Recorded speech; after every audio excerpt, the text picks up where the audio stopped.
Welcome to the 2025 Silber-Obrecht Lectures, presented by the Institute for Islamic, Christian, and Jewish Studies of Baltimore, Maryland. I am Heather Miller-Rubens, the Executive Director of ICJS, as well as the Roman Catholic scholar. The Silber-Obrecht Lecture is a series of endowed academic lectures intended to advance the emerging field of interreligious and interfaith studies. The development of this field is an indication of the growing understanding in societies, as well as among scholars, that there are many possible responses to the realities of religious pluralism: theological, philosophical, historical, scriptural, ethical, legal, praxeological, and institutional. And these responses to religious pluralism need thoughtful and reasoned inquiry. The lecture series is named in honor of Sidney and Jean Silber and Charlie and Peggy Obrecht, in recognition of their longtime commitment to improving interreligious understanding and friendships. Our 2025 Silber-Obrecht lecturer is Rabbi Dr. Rachel Mikva, the Herman E. Schallman Professor of Jewish Studies and Senior Faculty Fellow for the Interreligious Institute at the Chicago Theological Seminary. Rabbi Dr. Mikva is offering a lecture entitled, "What Does It Mean to Be Human? Islamic, Christian, and Jewish Perspectives." Her lecture is divided into two parts, and this video covers part 2. A response offered by Dr. Yunus Mirza, the founding director of the Barzinji Institute for Global Virtual Learning at Shenandoah University, can be found on a third video. All 3 videos are available at the ICJS website. A volume based on these lectures will be published by Georgetown University Press as part of the Silber-Obrecht Lecture Series. And now it is my great pleasure to welcome back Rabbi Dr. Rachel Mikva. Thanks for hanging in there with us, tuning in for part 2 of What Does It Mean to Be Human? Islamic, Christian, and Jewish Perspectives.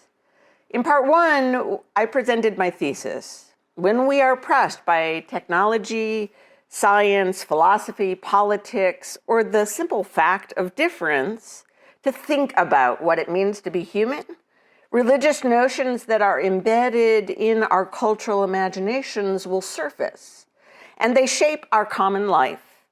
Given our context in North America, Christian teachings are overly determinative in ways that are unexamined. A commitment to pluralism requires that we recognize a broader diversity of convictions about what and who we are. So to examine this thesis, we're focusing on 3 questions. Are we good? Are we free? And are we more than dust, more than the flesh and blood that decompose in the earth? Part 1 laid the foundation with interpretations of our creation stories in Bible and Quran, and then we explored the first question. We unpacked ideas of Yetzer Hara and Yetzer Tov, original sin, and Fitra.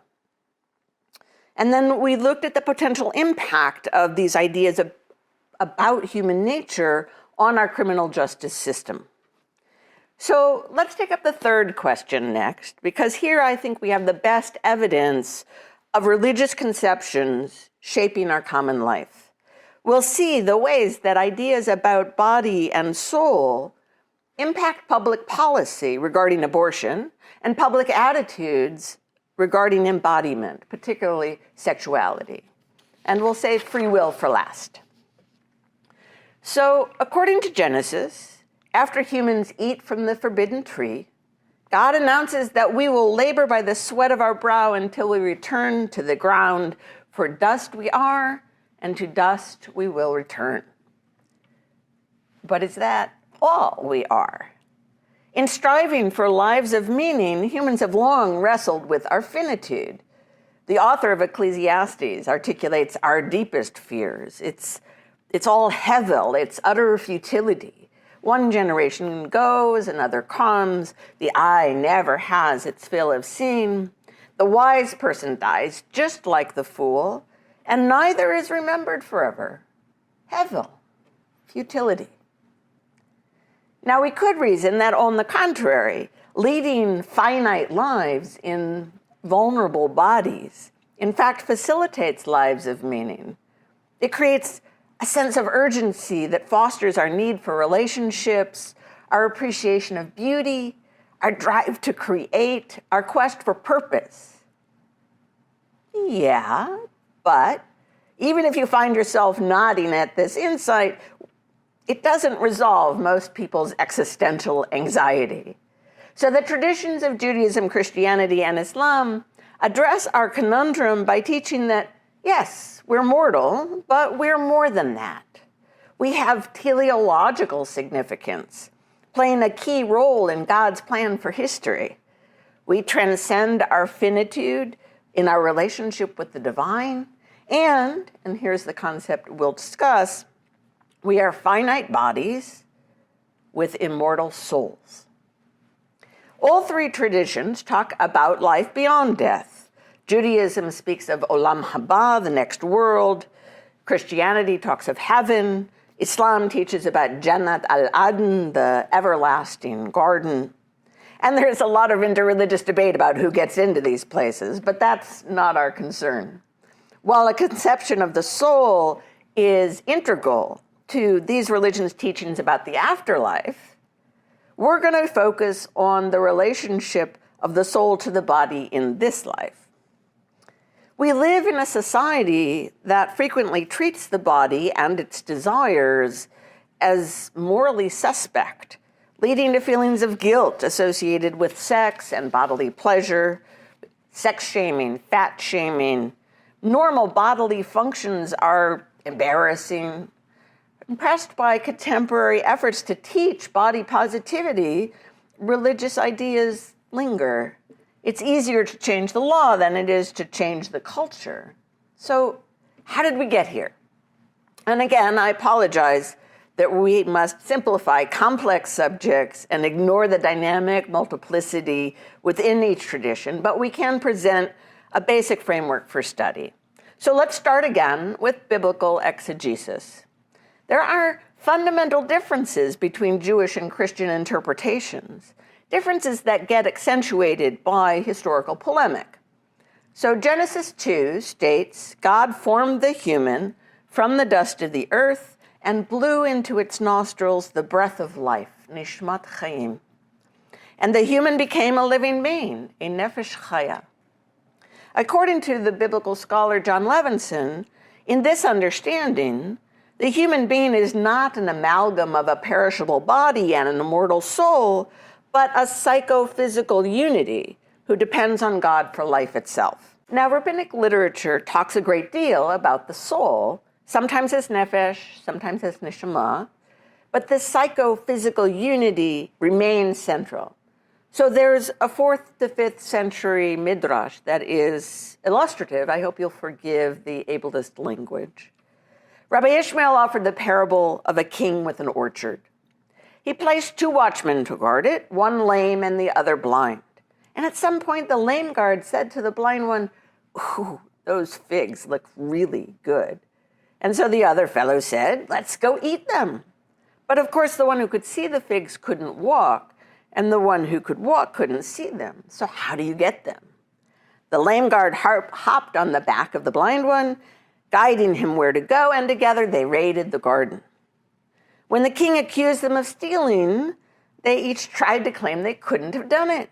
But the king knew better. Similarly, Rabbi Ishmael taught, when God calls the soul to account, it cannot claim to be innocent, nor can the body claim to have been impotent. They did it all together, and God judges them together. Now, the church fathers understood the Genesis passage as the creation of separate substances in hierarchical relation, with the soul on top. For example, the 4th century Archbishop of Constantinople, Gregory Nazianzus, he wrote, "The soul is the breath of God, a substance of heaven mixed with the lowest earth, a light entombed in a cave, yet wholly divine and unquenchable." So diminishment of the body was more than metaphorical in the formation of Christianity, and sexual desire was identified as the body's most problematic characteristic. While marital sex wasn't considered sinful as long as it was potentially procreative, celibacy was deemed superior. So 4th century church father Jerome, for example, identified getting married as not doing something wrong, while celibacy demonstrated active pursuit of the good. The vast majority of patristic writings about marriage were intended to discourage it. Even Augustine, who acknowledged the blessings within marriage, identified sexual desire as a problem. He recognized that God instructed the humans in Genesis 1 to procreate before the fruit incident of Genesis 2, but he believed that there would have been sex without lust, coupling without shame or desire. Rabbinic Judaism, on the other hand, saw sexual desire as a natural part of the created world, a world that God declared good.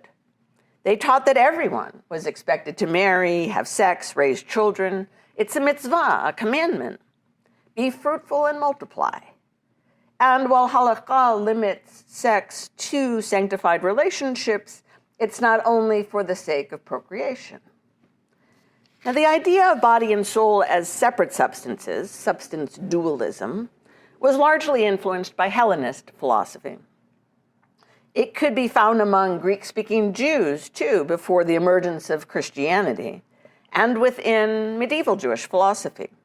But the nature of the body was understood differently, and the gap expanded as negative Christian attitudes became entangled with two strategies for superstition.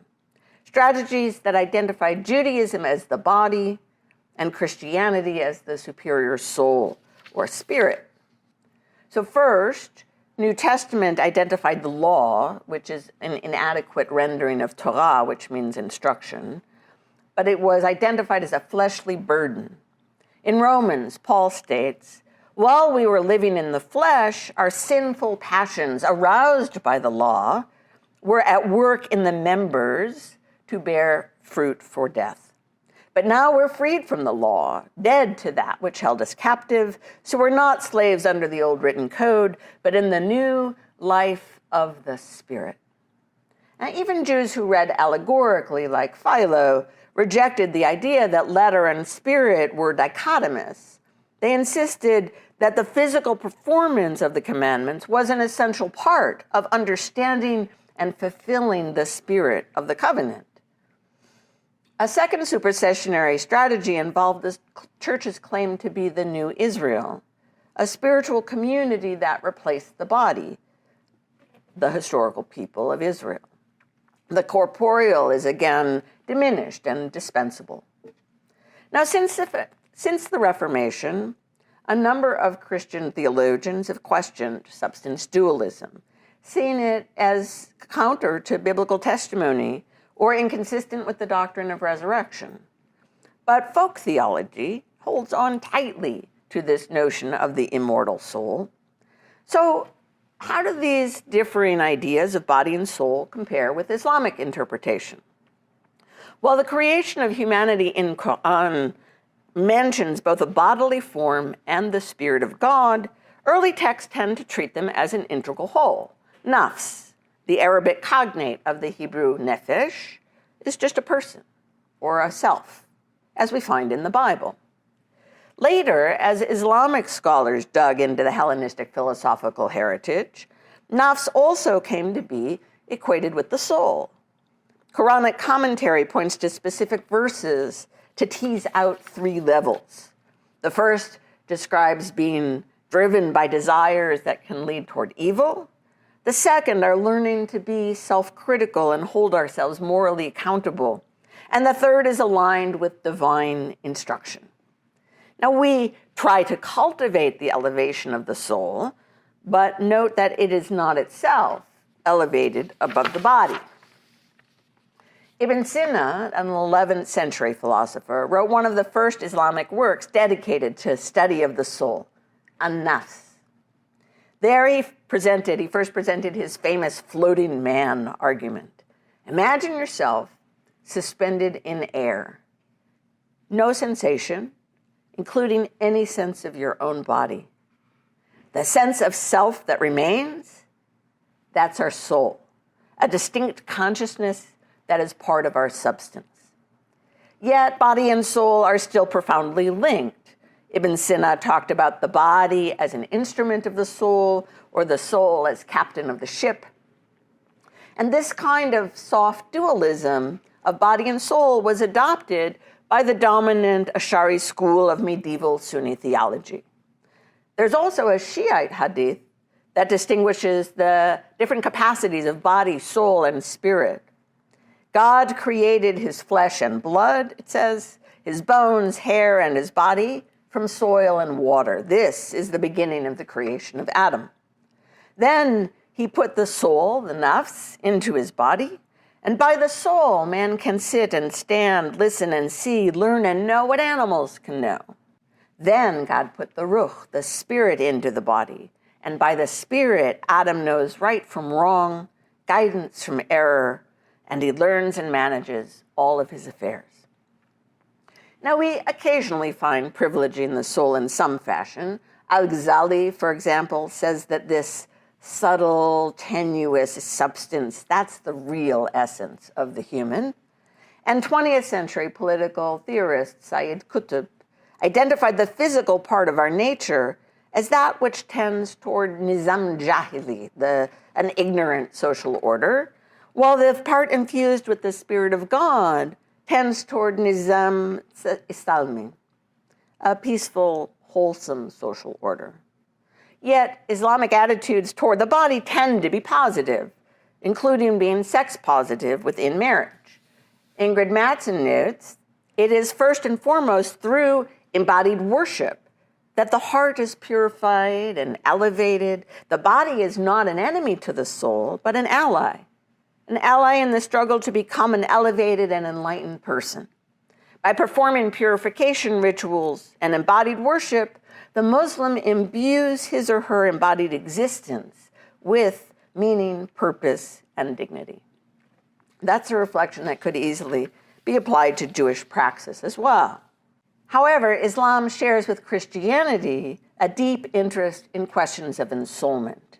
Given their more dualist approach, both traditions repeatedly discuss at what point does a body acquire a soul, taking on that unique aspect that makes us human. It becomes a question of substantial significance in historical and contemporary discussions about abortion. At what point does a zygote, an embryo, or a fetus become a human being? Here we have a strong case that religious notions of what it means to be human affect our common life, in this case, public policy. In 1973, drafting the 7-2 majority opinion in Roe v. Wade, Justice Blackmun acknowledged the broad range of religious perspectives.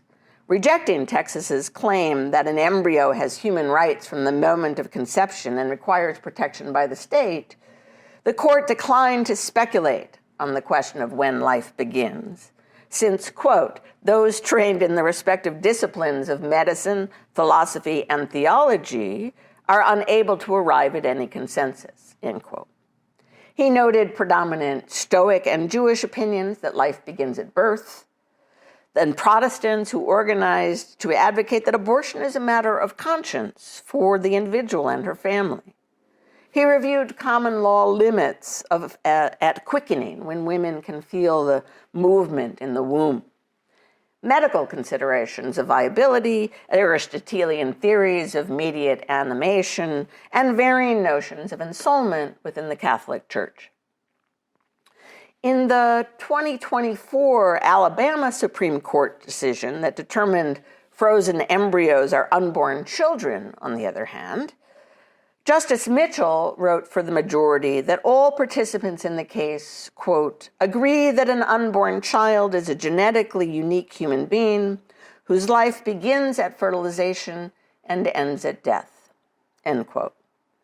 And in a concurring opinion, then Chief Justice Tom Parker, an advocate of the Seven Mountains mandate to reshape American policy based on a particular interpretation of Christian beliefs, he proudly proclaimed, the people of Alabama have declared the public policy of this state to be that unborn human life is sacred. We believe that each human being, from the moment of conception, is made in the image of God, created by him to reflect his likeness. It is as if the people of Alabama took what was spoken to the prophet Jeremiah and applied it to every unborn person in this state. Before I formed you in the womb, I knew you. Before you were born, I sanctified you. Now, the biblical language, citing both Jeremiah and the image of God, makes the religious influence explicit, abandoning the federal standard of viability in the wake of Dobbs v. Jackson Women's Health Organization.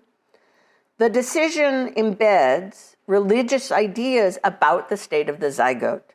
Even though it doesn't use the language of ensoulment, the idea that a single cell at conception, that's a human being, that's obviously not about a body. U.S. abortion policy has varied more than people know. Before the Civil War, abortion was legal any time before quickening.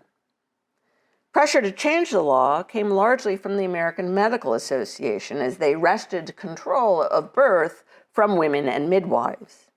It took until 1900 for national policy to rule abortion illegal. And then, amidst a broad campaign to expand women's and civil rights in the 1960s and 70s, it became legal again, with bipartisan, albeit not universal, support. Although 72% of white evangelical Protestants today think it should be illegal in most or all cases, evangelicals were largely supportive of legalizing abortion when Roe v. Wade was first decided. Some argued it would better support family values. The Republican Party's growing hostility, which since 1984 has had a plank in the party platform insisting that human life begins at conception, was instigated by political strategists who wanted to woo Christians by making abortion and segregation partisan issues. Some Catholics who believe in the protection of life as a seamless garment struggled to find a political home, aligning with conservative voices on abortion and liberal ones on anti-poverty programs, death penalty, and immigrant rights. But according to PRRI's 2023 study, 81% of American Jews support legal access to abortion in most or all cases. And support among Muslim and Christians overall is more modest, but still a majority. So what role do religious teachings play in shaping our politics and our policies? Again, we have to take into account our mongrel epistemology. Unable to prove that religion is the fundament of our convictions about the human, to ask whether it's politics in the service of religious values or religion in the service of political ones, however, sets up a false dichotomy. We don't have tidy, separate bins for our sources of value.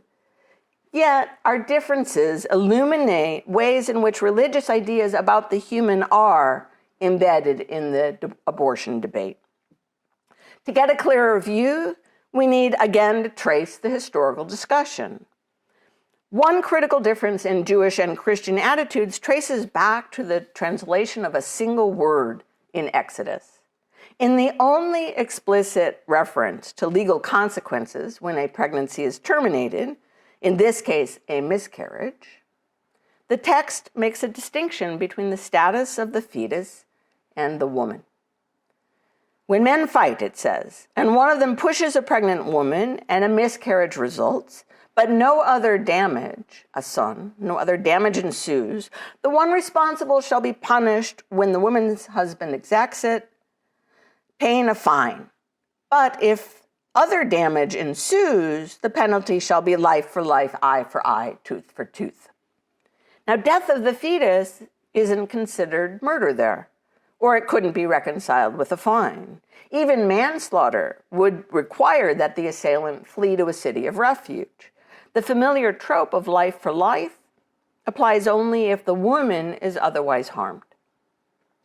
Rabbinic Judaism sustained this emphasis on the welfare of the woman. The Mishnah, which is a 3rd century codification of rabbinic practice, actually requires abortion if the mother's life is in danger. Only once the majority of the fetus has emerged from the womb does it have equal status as a human life, at which point we may not set aside one nephesh for another, one living being for another. Some modern Jewish authorities argue from this text that saving the mother's life is the only acceptable justification for abortion. Others maintain it's the only time abortion is required, but it's permissible in other circumstances as well for the welfare of the mother, of the woman. Rashi, the premier medieval explicator in the Ashkenazi world, commented simply that the fetus is not a nephesh, it's not a person. Now, to see how Christian approaches to abortion differ, let's go back to the biblical text. The Septuagint, the Greek translation that became influential in early Christianity, translates the Hebrew word ason, damage, as form. That change yields a very different understanding. If the fetus is unformed when the woman miscarries, the penalty is only a fine. If it is formed, the law of talion applies. The central question becomes the nature of the fetus, not the welfare of the woman. Now, although both the Hebrew and the Greek texts were Jewish in origin, these Judean Hebrew and Alexandrian Greek perspectives came to shape Jewish and Christian, Jewish versus Christian approaches to the questions of abortion. Christian commentary focused on questions of fetal development and ensoulment. Jewish commentary didn't. Even among Christian perspectives, there wasn't consensus, but the 6th century Justinian Code, which shaped most of Europe's laws until the 12th century, ruled that a fetus didn't have a soul until after 40 days of gestation. Aquinas, demonstrating the returning influence of Hellenistic philosophy in medieval religion, described an embryo as first imbued with a vegetative soul, later with a sensitive soul akin to animals, and only after 6 weeks is it endowed with the mark of human life, a rational soul. While he thought it was unnatural to abort a pregnancy except in cases of violence or deception, he didn't view it as criminal until after a soul achieved its human form. Official rulings varied, even with the centralization of papal authority. In 1211, Pope Innocent III proclaimed an abortion after quickening was punishable by excommunication. In 1588, Pope Sixtus V declared that abortion is murder at any time during pregnancy, to be punished by excommunication and prosecuted by civil authorities. 3 years later, Pope Gregory IX rescinded that ruling and returned to the standard of quickening, which he identified as 16 weeks of gestation. His opinion prevailed until 1869, over 250 years, when Pope Pius IX reinstated the harsher bull. So modern Vatican statements that imply an unchanging, unanimous theological conviction that an embryo is a human being from the moment of conception disregard this history. But the question of ensoulment was a constant factor. And Islamic literature also focuses on ensoulment. One hadith states that it occurs around the 120th day from conception, which happens to be around the time of quickening. Abdullah narrated, Allah's apostle, the true and truly inspired, said, "Every one of you is collected in the womb of his mother for the first 40 days, and then he becomes a clot for another 40 days, and then a piece of flesh for another 40 days. Then Allah sends an angel to write 4 words. He writes his deeds, time of his death, means of his livelihood, and whether he will be wretched or blessed in religion. Then the soul is breathed into the body." All schools of Muslim law permit abortion if pregnancy would endanger the woman, even after 120 days. Between 40 and 120 days, however, the 4 Sunni madhabs, the schools of legal thought, disagreed, even within their own ranks. And similar to Christian discourse, we find a range of ideas related to the time of ensoulment. And the question of ensoulment is implicit in U.S. debates about abortion, and its impact on public policy is evident. The growing influence of conservative Christian interpretations asserting that the single-celled zygote at conception is already a human being has led to overturning Roe v. Wade and increasing restrictions on abortion, including 12 states that ban abortion entirely. These policies represent an unacknowledged establishment of official religion, counter to First Amendment protections. Now, there is a different premise shared by all three traditions, but still not universal. Although not related to body and soul, we'll get back to that, it's also influential in how we talk about abortion. Judaism and Christianity and Islam all presume that giving birth is a prima facie moral good. They are all pro-life in this sense, if you release the term from its politicized meaning. It has led to what Rebecca Todd calls the justification framework, debating what circumstances might override this general religious preference for carrying a pregnancy to term: rape, incest, severe fetal deformity, maternal health. By beginning with the premise that women should continue their pregnancies, she says, the justification framework misidentifies the act of terminating a pregnancy as the starting point for our ethical conversation. It ignores the ethical considerations in bringing children into a world of limited resources and the broad range of reproductive justice concerns highlighted by women of color, including affordable housing and health care, safe communities, effective schools, food security. These are just a few of the ethical concerns that relate to pregnancy. The justification framework reveals deeper cultural expectations about women's sexuality and frames their primary purpose as human incubators. It reveals suspicion of their capacity to act as rational, responsible, moral agents. So gender is another category we could explore in terms of what it means to be human, of course, where culture wars press religious notions into service, and religious teachings are again significantly more diverse than is acknowledged in public discourse. But even limiting ourselves to the subjects I've already discussed, we see the impact of patriarchal culture with its desire to subordinate the lives and bodies of women. It's evident in the justification framework.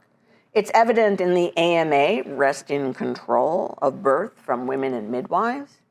And it's evident in the discourse of body and soul. I said I'd get back to this. Classic substance dualism, with its mortification of the flesh, has been critiqued by contemporary theologians, particularly ones who work with feminist lenses. Women, as well as racially and religiously marginalized groups, have historically been portrayed as overly physical, emotional, hypersexual. It's been judged as a sign of their inferiority and justification for their subordination. The hierarchy of soul over body has other societal implications we don't have time to discuss. For example, diminishing the importance of the body makes it easier to do nothing about those whose material needs are not met. It devalues our creaturehood, our interdependence with the natural world, and it ignores the fact that our intellectual and spiritual capacities are rooted in our living, breathing, sensing bodies. At the same time, there is resistance to erasing the idea of soul altogether.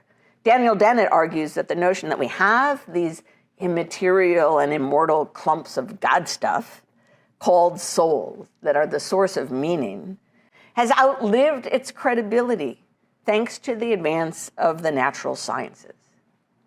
Well, most Americans don't agree. 83% still believe humans have a soul. Even though scientific research increasingly demonstrates how everything happens in the brain, there is only matter. Francis Crick, the co-discoverer of the double helix formation of DNA, called it the astonishing hypothesis. Your joys and sorrows, your memories and your ambitions, your sense of identity and free will are in fact no more than the behavior of a vast assembly of nerve cells and their associated molecules. Well, that means moral judgment, religious belief, spiritual experience, and our sense of self are merely neural excitations. So what is it that makes this thought so unnerving for many of us? While it raises a zillion questions about what it means to be human, I think the fear that digs under our skin and floods the spaces between our thoughts is, what if we are not in the driver's seat? What if we are just biological machines? So we arrive at our third question: do we have free will? This one will be short because I'm not going to talk about societal impact. Here I want to investigate the first part of the thesis. When pressed by technical and scientific advances to question what it means to be human, as they are right now, religious ideas resurface as part of our individual and collective grappling. Now, modern scholarship's been chipping away at the idea of free will for some time, with environmental, psychological, biological, sociological constraints. Previous forays into scientific determinism, however, have been deeply problematic. As Michael Kazin notes, the belief in an unalterable human nature legitimized a host of discriminatory and sometimes genocidal measures based on ethnicity, gender, national origin, physical disability. Both the Nazis and the architects of Jim Crow swore they were only replacing an artificial egalitarianism with a natural hierarchy of races. Women were assigned supposedly innate characteristics as a reason to restrict their social roles, still being advanced in discussions of complementarianism, in ways that disadvantage them economically and politically. Social sciences have just as prone to bias: European colonialism, First Nations peoples forced into residential schools, discriminatory immigration policies. These all rely on analyses that render some cultures superior to others. Now, science has repeatedly been put into the service of racism and other unjust power relationships. So has religion, of course. But when neuroscience, evolutionary biology, or physics press us to ask, again, are we free? Theology never lets us forget that this is an ethical question. What does it mean to be human is always an ethical question. The problem of free will is not a new one. Historically, Judaism, Christianity, and Islam all viewed it in tension with divine omniscience and omnipotence. Now, there are differences of perspective both within and among the traditions, as always. In Islamic thought, the Mutazilite school of philosophy, for instance, argued that divine justice requires we be able to act freely. The Ash'ari school of thought, however, worried that insisting on human freedom restricts the sovereign freedom of the Creator. They won. Al-Qadar wa al-Qadar, Islamic theology asserts, everything in the universe happens according to Allah's will. At the same time, humans have moral accountability. Well, wait a minute, how can that be? How can we be held responsible for our actions if we have no choice? Now, while the overall thrust of Christian theology emphasized free will a bit more, and Jewish theology even more, the similarities are more striking. All three traditions have multiple teachings that emphasize the ethical tension and offer many of the same possibilities for how to grapple with it. For example, God determines what will happen, but then we exercise our will as we acquire the action. Or everything is in the hands of heaven except the fear of heaven. We choose whether or not to align our will with God's, but God's will prevail. Or we can act as we want, but we're not free in what we want. We don't control our desires and our thoughts. Or God leads us in the path that is the one we choose, like hardening Pharaoh's heart after he did it himself multiple times. Or God makes it easy for us to elect the path that is ordained for us. And still, over the centuries, Jewish, Christian, and Islamic texts kept asking the questions because the answers were insufficient. Contemporary Muslim thinker Fazlur Rahman shared an insight that really could be drawn from all three traditions. The paradox of divine providence and free will is not a problem to be resolved theologically, but rather a problem to be lived with in faithfulness. We strive to exercise what we experience as our freedom, to accept moral accountability, and we strive to live in accordance with divine teaching. Live as if we're free. Now, even though questions of free will aren't new, today's paradigm-busting scientific discoveries revive them with a new sense of urgency. So there's fresh wisdom in the religious paradox for us. Live as if. While the reality of whether or not we have free will may be uncertain, the impact of belief in free will can be measured. Multiple studies demonstrate that persons who believe they have free will are more psychologically and physically healthy.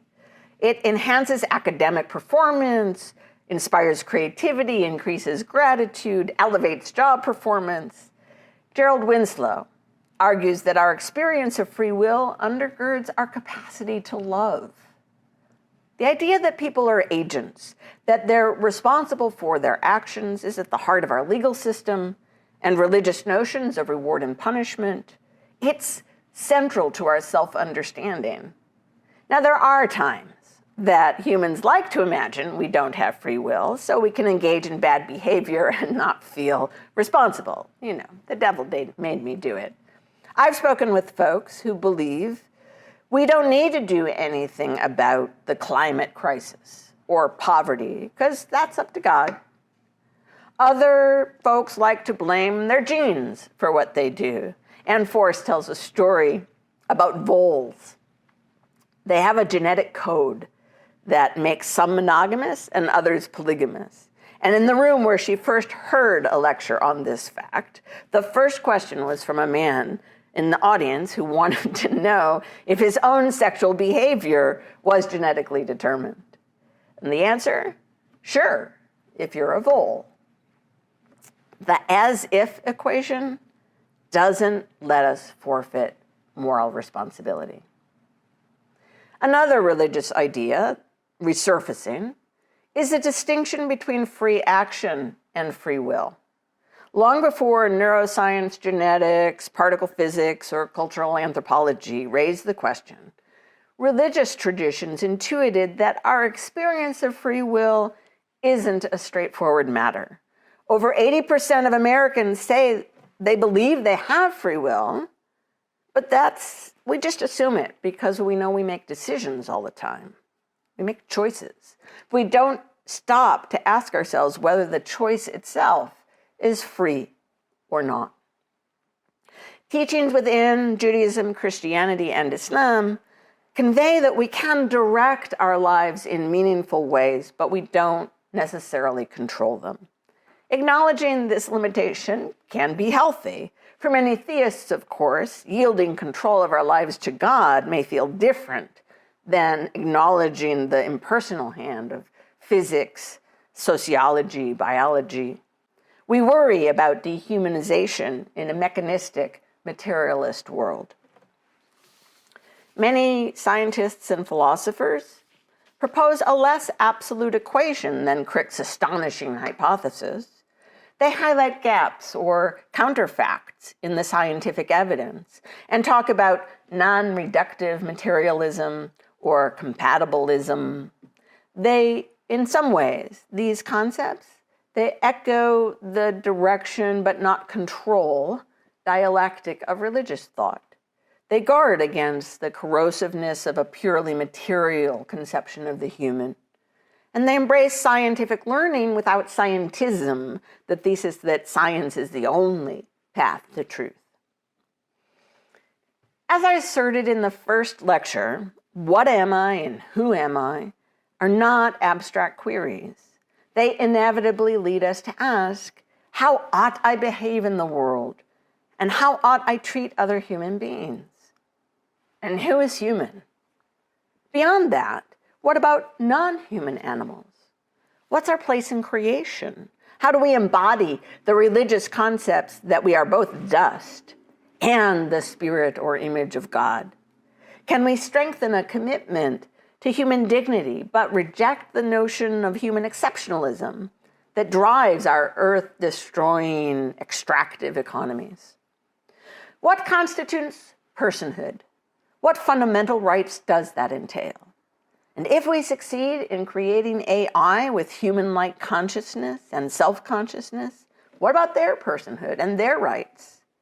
How should we think about technologies of transhumanism, AI integration, genetic enhancement, and the like? Amidst the climate crisis, biodiversity collapse, and the AI revolution, these are urgent questions about what it means to be human. Questions that require the collective wisdom of science, religion, ethics, philosophy.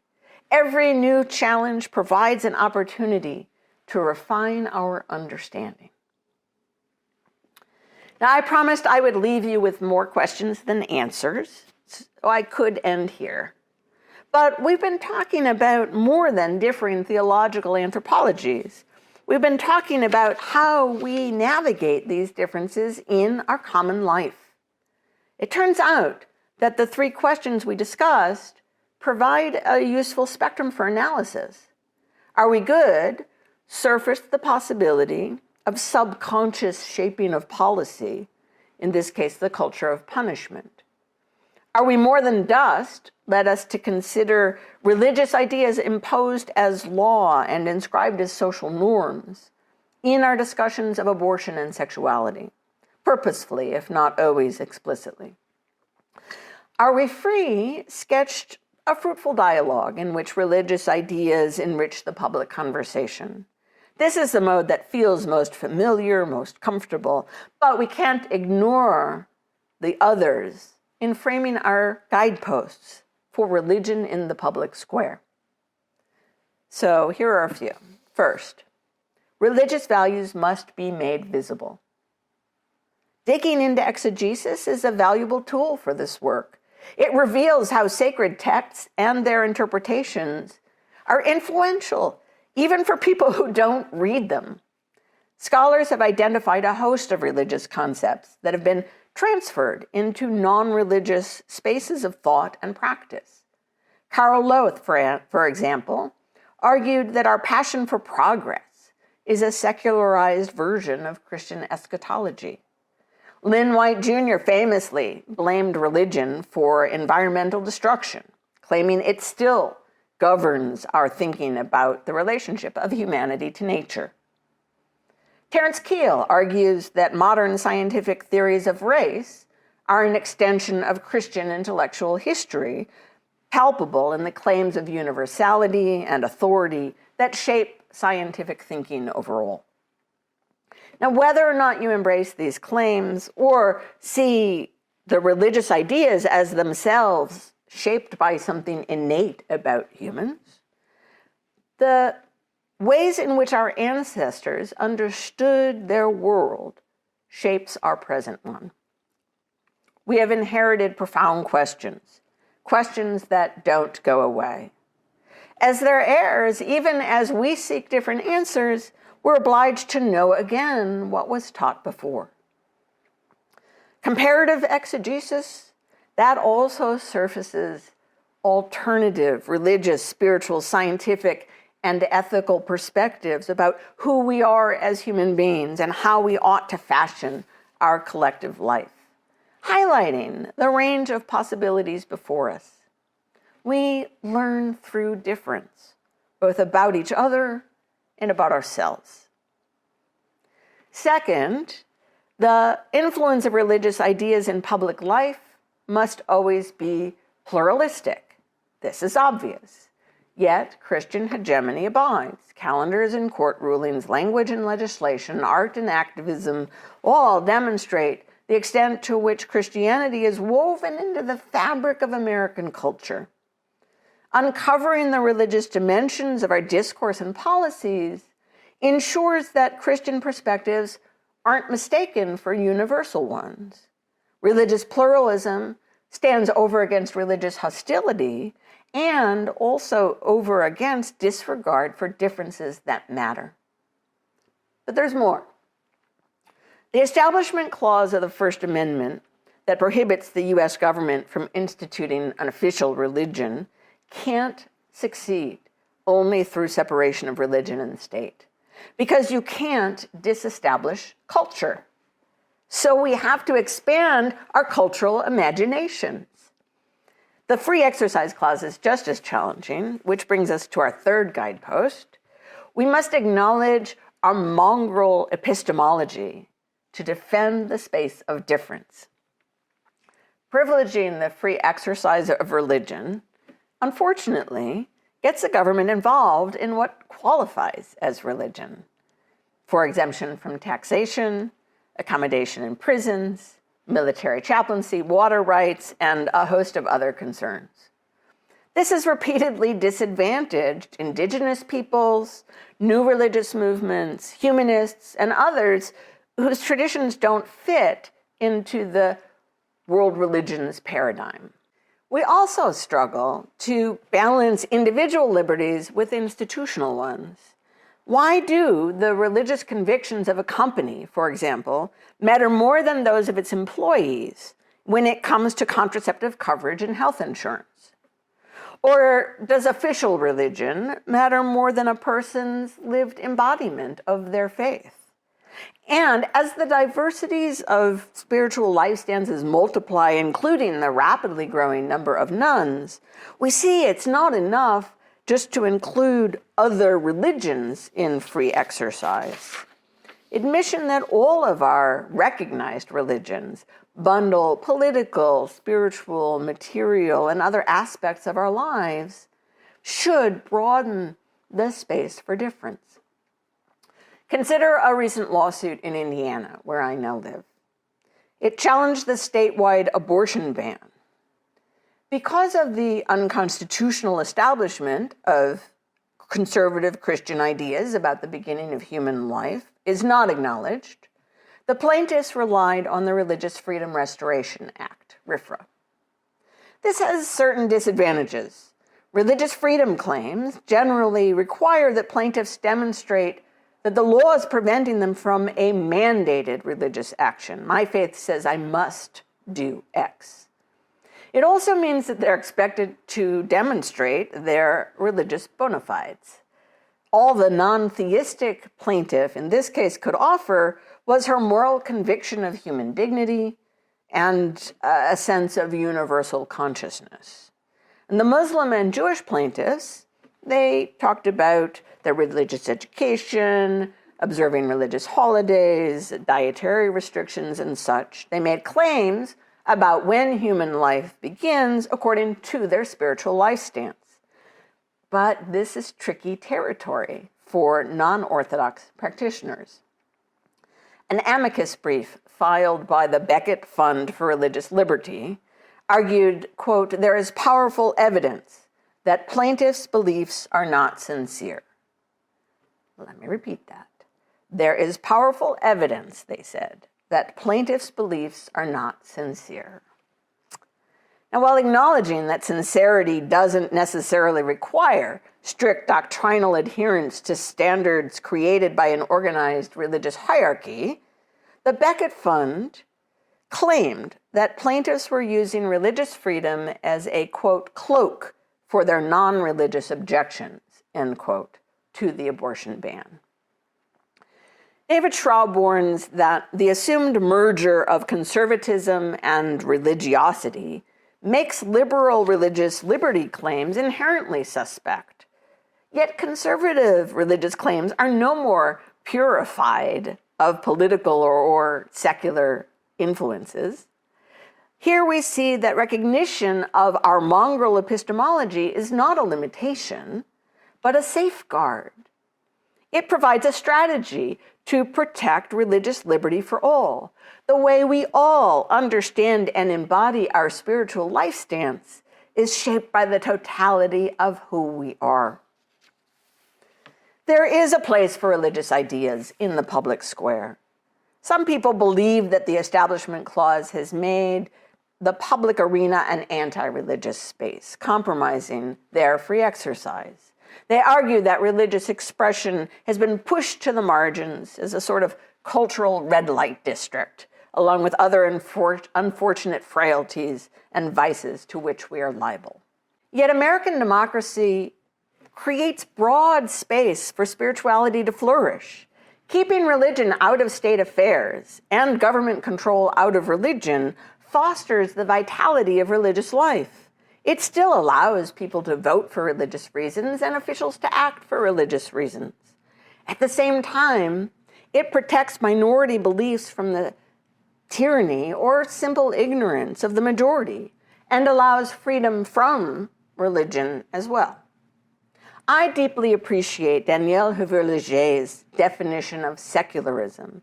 It's not the erasure of religion from the public square, but the context in which religious ideas productively engage with other ways of thinking and knowing, and no institution has a monopoly on meaning. We bring everything we've got: science, history, philosophy, politics, ethics, religion. We bring everything we are: our gender, race, age, nationality, our social class, our life experience, and the historical moment. We need all of it to approach the urgent questions of what it means to be human today, to resist the dehumanizing discourses of difference, and find our way together.